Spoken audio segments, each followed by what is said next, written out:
کسی نے سوال کر لیا کہ نبی کے بارے میں بیان فرمائیے، اور علی نے کہنا شروع کیا، اور میں آپ کو سناتا چلا جاؤں گا، ترجمہ کرتا چلا جاؤں گا۔ جناب امیر کہہ رہے ہیں کس کے بارے میں؟ نبی خدا کے بارے میں۔ فرمایا بسم اللہ الرحمن الرحیم، ساتھ رہیے گا میرے، تھوڑا سا مجھے عربی پڑھنی ہے ابھی۔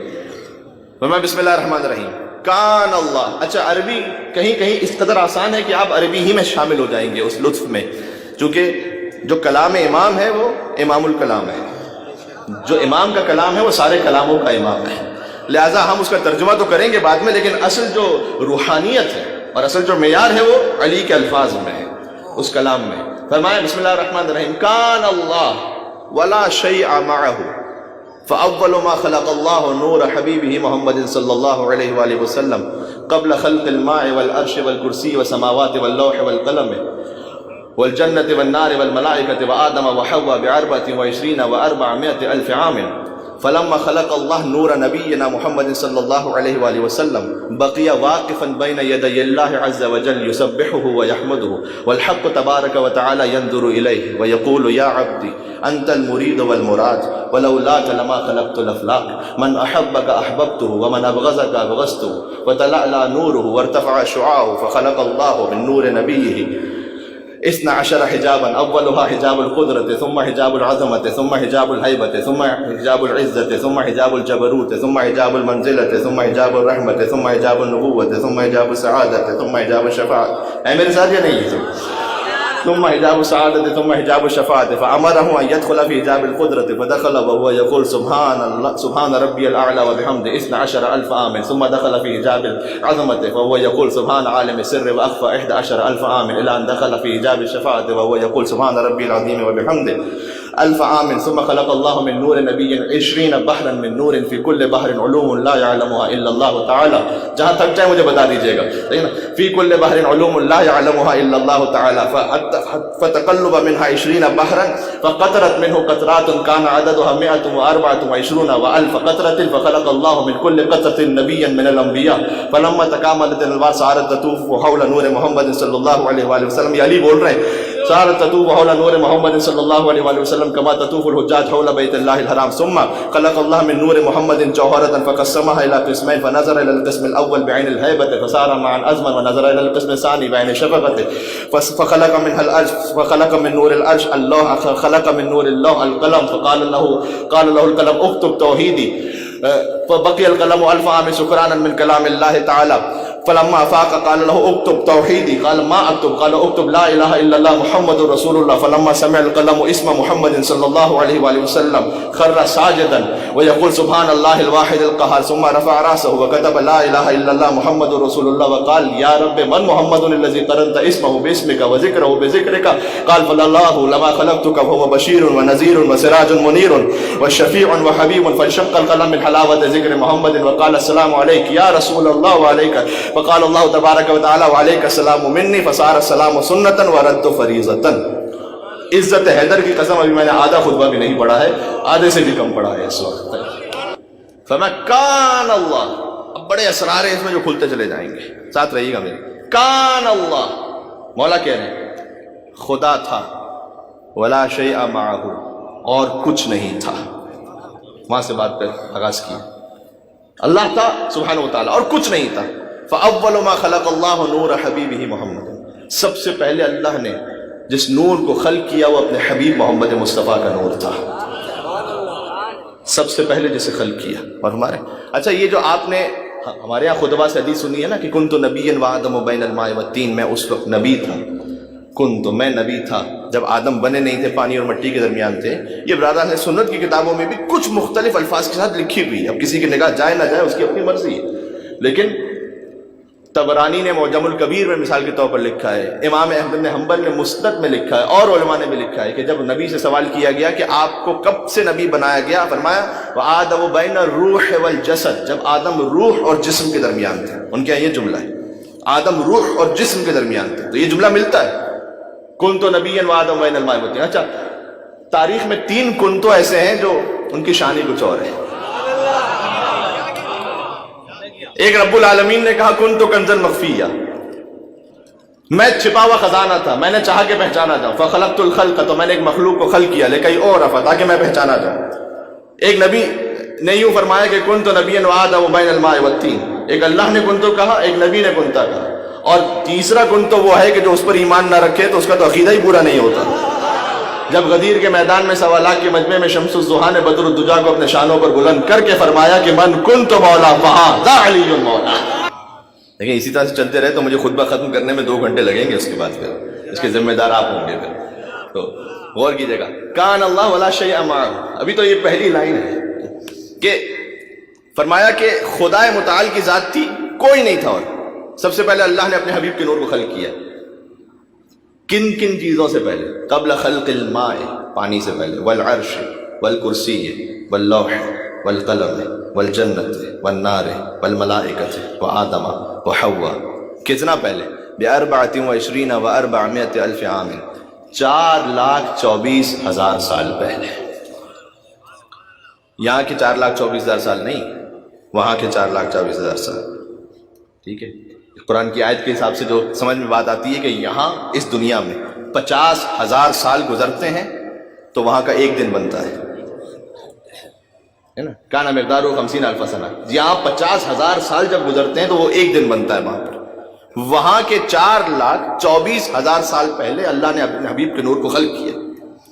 فلما خلق نور نبی محمد صلی اللہ علیہ وآلہ وسلم، جب میرے سارے شیعہ سنی بھائی سنیں اس بات کو، جب حبیب کا نور خلق ہو گیا تو بقیہ واقفا بین یدی اللہ عز وجل، سرکار ختمی مرتبت کا نور رب العالمین کے سامنے ادب اور احترام سے کھڑا ہو گیا، رب کی تجلی کے سامنے، اور ادب و احترام سے کھڑے ہو کر یسبحہ و یحمدہ، نبی تسبیح کرنے لگے اور خدا کی حمد کرنے لگے، ٹھیک، 1000 عام، 1000 سال تک، والحق تبارک و تعالی ینظر الیہ، اور خدائے سبحان اپنے حبیب کے نور کو دیکھتا رہا۔ اگر میرے ساتھ ہے تو ایک منظر سنا دوں میں آپ کو اس وقت، نبی کا نور ہے، تسبیح کر رہا ہے، تحمید کر رہا ہے 1000 سال تک، اور رب العالمین ہے کہ جو اپنے حبیب کے نور کو دیکھ رہا ہے۔ یہ کون ہے جو چشمدید گواہ بن کر سنا رہا ہے؟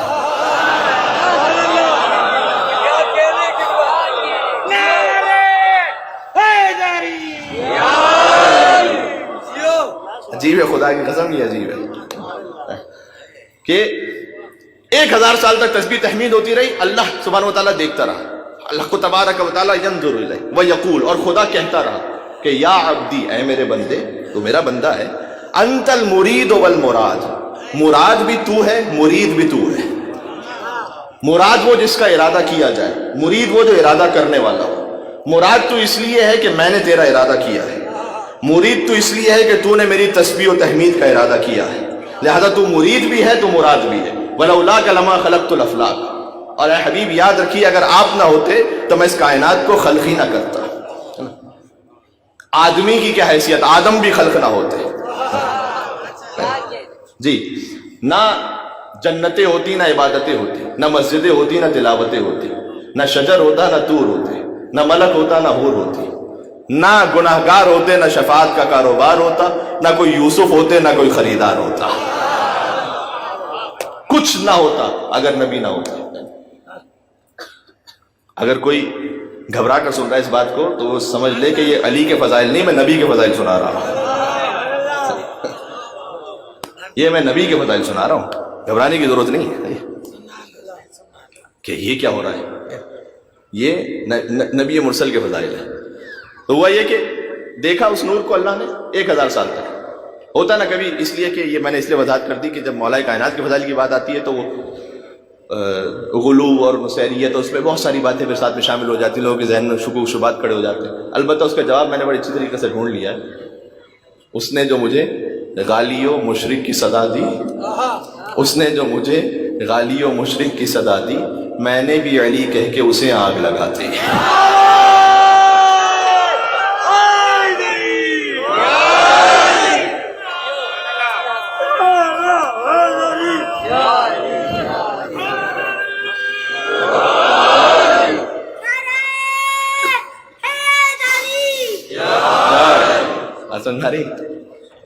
ہاں، یہاں یہ وضاحت کرنا ضروری ہے، اگر کوئی نعوذ باللہ من ذالک علی کو خدا کہہ رہا ہے، اس کا شیعت سے کوئی تعلق نہیں۔ مولا کائنات کے نام کے ساتھ جل جلالہ لکھنا ہمیں کہیں ائمہ کی سیرت میں نہیں ملتا، کہیں پر بزرگان کی سیرت میں نہیں ملتا. اللہ سبحانہ و تعالیٰ کی کتاب قرآن، سنت ائمہ علیہ الصلوۃ والسلام، اس میں کہیں یہ باتیں نہیں ملتی. لہٰذا وہ چیزیں جو نہ ملیں ان کو اپنی طرف سے نہ لگائیں. ٹھیک ہے، اصل کمال تو یہی ہے بھائی، بندہ رکھو اور پھر فضائل بیان کرو.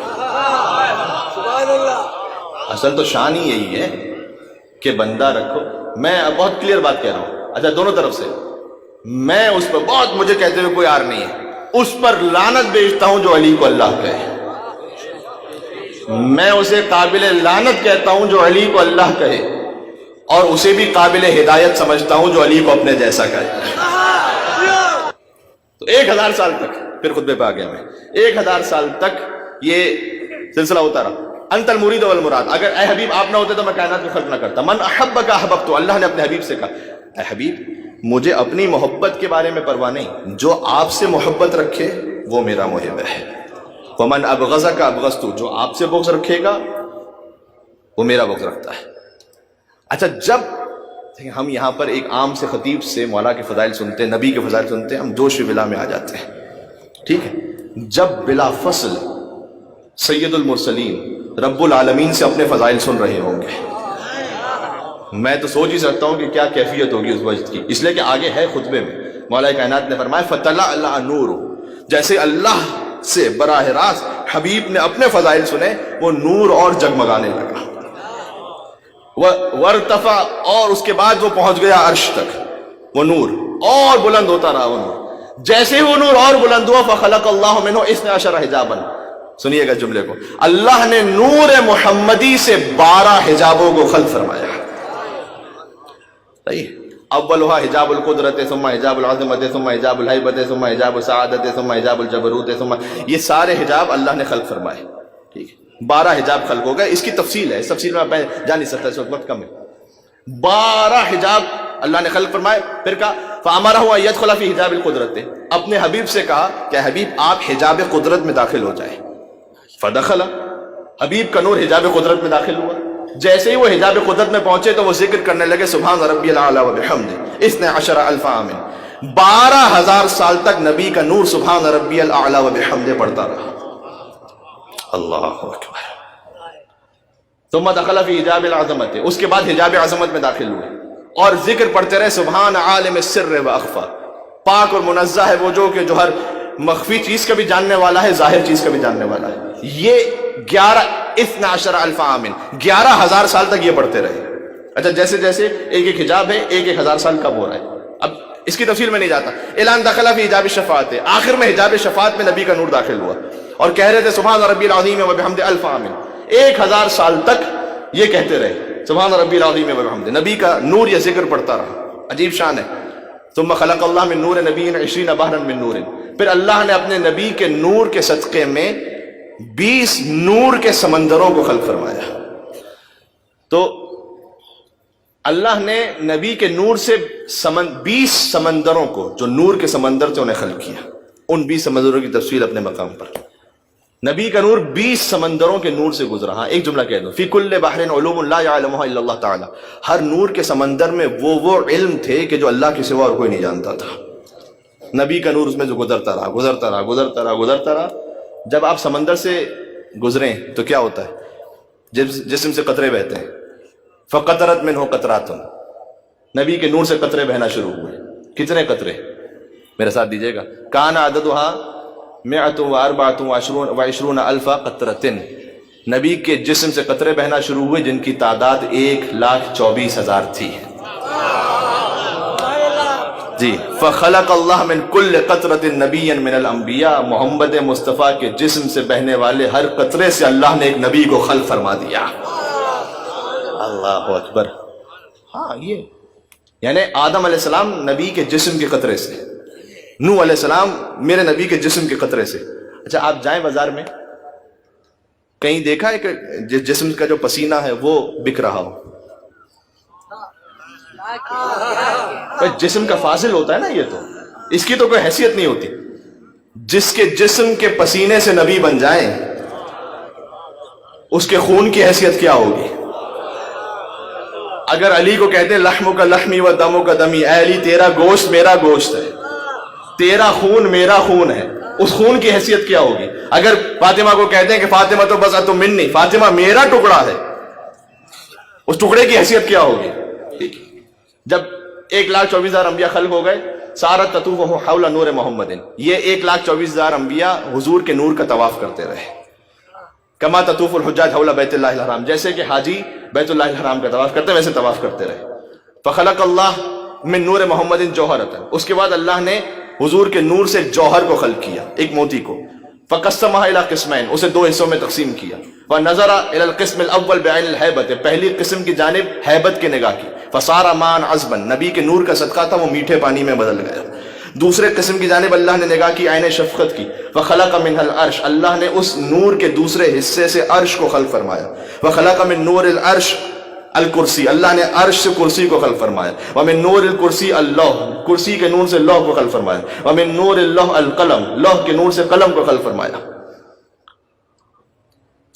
جس کے نور کا صدقہ ہو قلم کی خلقت، وہ کون بیوقوف ہوگا جو کہے گا کہ نبی کو لکھنا اور پڑھنا نہیں آتا تھا؟ اللہ اکبر۔ مجھے جملہ کہنے دیں، اچھا لکھنا پڑھنا نعوذ باللہ من ذالک، نقل کفر نباشت، لکھنا پڑھنا نہیں آتا، نبی نے ایک موقع پر قلم اور دوات تو مانگا تھا، قلم اور کرتاس، قلم اور کاغذ مانگا تھا نا نبی نے، تو دینے میں پریشانی کیا تھی پھر؟ جو لکھ ہی نہیں سکتا نعوذ باللہ من ذالک، تو دینے میں پریشانی کیا تھی پھر؟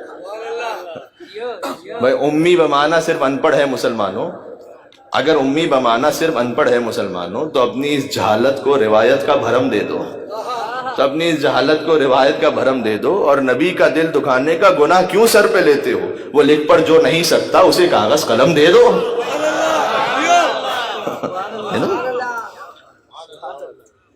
اللہ نے قلم کو خلق کیا، اب بس ختم کر دی میں نے بات، ختم کر دی۔ جیسے ہی قلم کو خلق کیا، اللہ سبحانہ وتعالیٰ نے کہا یہ ساری عالم، یہ کون ساری باتیں بتا سکتا ہے؟ جو ان کی خلقت سے پہلے وہی سمجھا سکتا ہے کہ کیا ہو رہا تھا، ٹھیک ہے؟ تو وہ مولا کائنات بتا رہے ہیں، جب قلم خلق ہو گیا اللہ نے کہا کہ اکتب توحیدی، اللہ نے قلم سے کہا میری توحید کو لکھو، فبقی القلم الف عام سکرانا من کلام اللہ تعالی، جو اللہ نے براہ راست قلم سے کلام کیا تھا تو قلم کانپتا رہا 1000 سال تک۔ فلما افاق، جب قلم کو کچھ افاقہ ہوا اللہ نے کہا اکتب توحیدی، میری توحید کو لکھو، نے کہا ما اکتب، پروردگار تیری توحید میں کیا لکھوں؟ صرف کہا تھا توحید لکھو، اللہ نے لکھوایا کیا؟ کہا اکتب، یہ لکھو لا الہ الا اللہ محمد رسول اللہ، جس کی توحید بھی محمد رسول اللہ کے بغیر پوری نہ ہو، اس کے لیے یہ سوال ہوگا کہ یا رسول اللہ مدد کہنا ٹھیک ہے یا نہیں ہے؟ کہا یہ لکھو لا الہ الا اللہ محمد رسول اللہ، یہ لکھو۔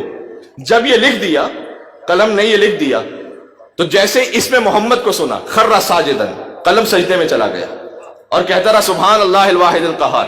اس کے بعد اس نے سجدے سے سر اٹھایا، کہا یا رب من محمد الذی قرنت اسمہ باسمک، یہ کون ہے محمد جس ان کے نام کو تو نے اپنے نام کے ساتھ رکھا ہے اور ان کے ذکر کو اپنے ذکر کے ساتھ رکھا ہے، یہ کون ہے؟ فرمایا کہ ولولا لما خلقتک، اے قلم اگر وہ نہ ہوتے تو تجھے بھی خلق نہ کرتا۔ وَهُوَ بَشِيرٌ، یہ جلالت الہیہ دیکھیے، وَهُوَ بَشِيرٌ وَنَذِيرٌ وَسِرَاجٌ مُنِيرٌ وَشَفِيعٌ وَحَبِيبٌ، وہ شفیع ہے، وہ حبیب ہے، سراج منیر ہے، بشیر ہے، نذیر ہے۔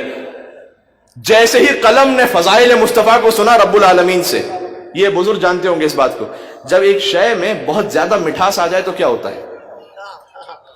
شوگر کین ہے، واٹر میلن ہے، بہت زیادہ مٹھاس آ جائے پھٹ جاتا ہے وہ۔ جیسے ہی قلم نے براہ راست فضائل مصطفیٰ کو سنا فانشق القلم من حلاوت ذکر محمد، ذکر محمد کی مٹھاس ایسی تھی کہ قلم شق ہو گیا، پھٹ گیا قلم، اور اس نے کہا السلام علیک یا رسول اللہ، قلم نے کہا السلام علیک یا رسول اللہ، رسول کو سلام کیا تھا، فاجاب اللہ تعالی، اللہ نے جواب دیا وعلیک السلام منی، اے قلم تجھ پر میرا بھی سلام۔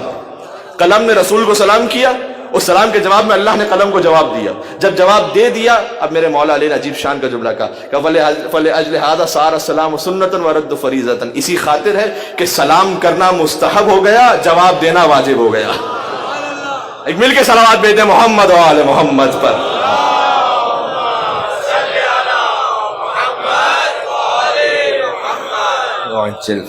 اللہ اکبر، یہ ہے شان مصطفیٰ صلی اللہ علیہ وسلم۔ غور ہمارے یعنی بعد از خدا بزرگ تو ہی قصہ مختصر، خدا کے بعد ساری بزرگی سرکار ختم مرتبت کے لیے۔ جی آپ کی توجہات ہیں تو میں ایک اور معراج پر آپ کو لے کے چلوں۔ جب نبی سب سے بڑے ہیں بعد از خدا، تو خدا کے بعد جو سب سے بڑا ہے ابو طالب کی گودی کا بلا ہے۔ جی اب کوئی کچھ بھی کہتا رہے، مجھے پرواہ ہی نہیں، کوئی کہے کہ کیا تھے، یہ تھے کہ وہ نہ تھے، اتنا میں جانتا ہوں کہ خدا کے بعد جو سب سے بڑا ہے ابو طالب کی گودی کا بلا ہے۔ اگر حمایت ابو طالب علیہ السلام نہ ہوتی تو دعوت ذوالعشیرہ ہی نہ ہو پاتی میرے بھائی۔ اللہ نے اپنے حبیب کو نہیں بلایا خانہ کعبہ میں، یعنی حبیب کی ولادت کہاں ہوئی ہے؟ ابو طالب علیہ السلام کے گھر میں۔ خانہ خدا میں تو بت رکھے ہوئے تھے، ٹھیک، کہیں کوئی ناعقل اندیش یہ نہ سمجھ لے، اس لیے کہ جو سب سے بڑا موحد آ رہا ہے وہ ایسی جگہ اللہ نے نہیں بلایا کہ جہاں بت رکھے ہوئے تھے۔ جناب امیر جب آئے تھے تو سارے بت ٹوٹ گئے وہاں پر، ٹھیک ہے، یہ ذہن میں رکھیے گا۔ تو اللہ نے ایک ایسے گھر کا انتخاب کیا مکہ میں کہ جہاں نہ کوئی بت تھے نہ بت پرست تھا، اور پہلی دعوت کے لیے بھی اللہ نے اپنے گھر کا اہتمام نہیں کیا، اس لیے کہ کچھ ناقص اندیش ایسے تھے جنہوں نے وہاں بت رکھے ہوئے تھے۔ جہاں بت ہوا توحید کا جلسہ نہیں ہوا کرتا۔ پتہ چلا رحمان کے گھر بت تھے، عمران کے گھر بت نہیں تھے۔ اللہ اکبر، جی یہ شان ہے ابو طالب علیہ السلام۔ حضرت ابو طالب بلند ترین صلوات مل کے صلوات بھیج دیں، اللہم صلی وعجل فرجہ۔ اس سے کسی کو انکار ممکن نہیں ہے، لہذا جب پہلی دعوت بھی ہوئی ہے تو کھانے کا انتظام بھی ابو طالب علیہ السلام نے کیا۔ حمایت ابو طالب علیہ السلام نہ ہو تو رسول کا پیغام آگے ہی بڑھنا ممکن نہیں تھا۔ کھانے کا انتظام ابو طالب علیہ السلام نے کیا، پروردگار تو نے تو من و سلوہ بھی نازل کیے تھے پچھلی قوموں کے لیے، یہ تو پھر تیری توحید کا جلسہ ہے۔ کہا نہیں، میں شروع سے اس امت اسلامیہ کو ابو طالب کا نمک خوار بنا رہا ہوں، پہلی ہی دعوت میں ابو طالب کا کھانا کھاؤ، اور یہ اس کھانے کا صدقہ ہے کہ آج تک ابو طالب کے ماننے والوں کے ہاں کبھی نیاز کی کمی نہیں ہوئی ہے۔ جی اس لیے کہ یہ میرے اپنے نفس پر ظلم ہو جاتا، زیادتی ہو جاتی اگر میں شان مصطفیٰ کے ساتھ شان ابو طالب نہ پڑھتا، یہ زیادتی ہو جاتی۔ اور جب ابو طالب علیہ السلام کا اجتماع ہو گیا، بس مجھے دعوت ذوالعشیرہ نہیں پڑھنی، میں تو بس منزل مصائب پہ جاؤں گا۔ جب یہ اہتمام ہو گیا، 3 دن تک کھانے کا اہتمام تھا۔ پہلے دن آیا، کھانا کھا لیا، حضور اٹھے بات کرنے کے لیے، ابو لہب کھڑا ہو گیا، حضور کو بات نہیں کرنی تھی، شور مچایا، باہر لے کر چلا گیا۔ حضور نے کہا کہ کل کھانا ہے، پھر آ جانا۔ اسی لیے بہت سے لوگ ہیں مجلس کا بائیکاٹ کر دیتے ہیں، نیاز کا بائیکاٹ نہیں ہو پاتا ہے۔ اگلے دن پھر کھانے کا اہتمام ہوا، اور پھر ابو لہب نے، حضور نے بات کرنا چاہیے، ابو لہب نے شور مچا دیا، اور تیسرے دن پھر یہی ہوا کہ ابو لہب اٹھ کر شور مچانے لگا اور حضور کو بات نہیں کرنے دے رہا تھا۔ لیکن تیسرے دن یہ ہوا کہ یہاں سے ابو لہب اٹھا اور یہاں سے ابو طالب علیہ السلام اٹھے۔ عالم اسلام کو تعارف کروا دوں کہ یہاں سے بت پرست اٹھا اور یہاں سے بت شکن اٹھا، یہاں سے کعبے کا چور اٹھا اور یہاں سے کعبے کا محافظ اٹھا، اور جملہ محفوظ کیجئے گا، یہاں سے کذاب اٹھا اور یہاں سے 14 صادقین کا باپ اٹھا۔ حیدر ہو کہ حسنین کے سجاد خدا ہو، باقر ہو کہ جعفر ہو کہ موسیٰ کے رضا ہو، جواد تقی ہو یا نقی مست دعا ہو، سرکار حسن عسکری انجم بقبا ہو یا مہدی آخر کے حجابوں میں چھپا ہو، ہر جز اسی پیکر غالب سے ملے گا، ہر فرد کا شجرہ ابو طالب سے ملے گا۔ اور ابو طالب علیہ السلام سے خدا قسم کھا کہ میں کہہ رہا ہوں، دشمنی اور بغض کی صرف ایک وجہ ہے کہ ابو طالب علی کا باپ ہے، صرف ایک وجہ ہے کہ چونکہ علی کا باپ ہے۔ میں تو کہتا ہوں کہ غصہ ہونے کی ضرورت نہیں ہے، بھڑکنے کی ضرورت نہیں ہے، ہم تو ویلکم کرتے ہیں، تحقیق کیجیے کون کیا تھا کون کیا نہیں تھا۔ جب علی کے باپ پہ تحقیق ہوگی تو ہر ایک کے باپ پہ تحقیق ہوگی۔ تو اور اس پورے شجرہ طیبہ پر احسان ہے ابو طالب علیہ السلام کا، اور یقین فرمائیے کہ میں اگر پڑھتا چلا جاؤں اس پر، وقت بھی محدود ہے، اور ساتھ میں مجھے اس بات کو بھی بیان کرنا ہے، یہ خدا سبحان کا کیا کرم اور کیا مصلحت ہے اس کی کہ دیکھیے شان مصطفیٰ صلی اللہ علیہ وسلم کے ساتھ ذکر ابو طالب علیہ السلام ایسے جڑ گیا، اور بڑا لازمی تھا کہ اس کو جوڑا جائے اس طریقے سے، اس لیے کہ پوری کربلا ہی پال کر دی ہے ابو طالب علیہ السلام نے، پوری کربلا پال کر دی ابو طالب علیہ السلام نے، ٹھیک۔ آپ دیکھتے جائیے، حسین ابن علی ابن ابی طالب، زینب بنت علی ابن ابی طالب، عباس ابن علی ابن ابی طالب، علی اکبر ابن حسین ابن علی ابن ابی طالب، قاسم ابن حسن ابن علی ابن ابی طالب، سکینہ بنت الحسین ابن علی ابن ابی طالب، علی اصغر ابن حسین ابن علی ابن ابی طالب، اور محمد ابن عبداللہ ابن جعفر طیار ابن ابی طالب۔ زمانہ کچھ بھی کہتا رہا، یہ خون ابو طالب کی گلکاری ہے کہ جس کے صدقے میں آج اسلام زندہ ہے۔ جب علی کو کسی نے بار بار کہنے کی کوشش کی اور ٹوکنے کی کوشش کی کہ یا علی ابو کا فنار، ابو کا فنار، نعوذ باللہ من ذالک، نعوذ باللہ، تمہارا باپ تو جہنم میں، تمہارا باپ تو شاید جہنم میں، تمہارا باپ تو جہنم میں۔ ایک مرتبہ امیر المومنین نے ایسا جواب دیا کہ اس کے بعد کچھ کہہ نہیں سکا۔ کہ تم مجھے یہ کہہ رہا ابو کا فنار، میرا باپ جہنم میں، انا قسیم الجنت والنار،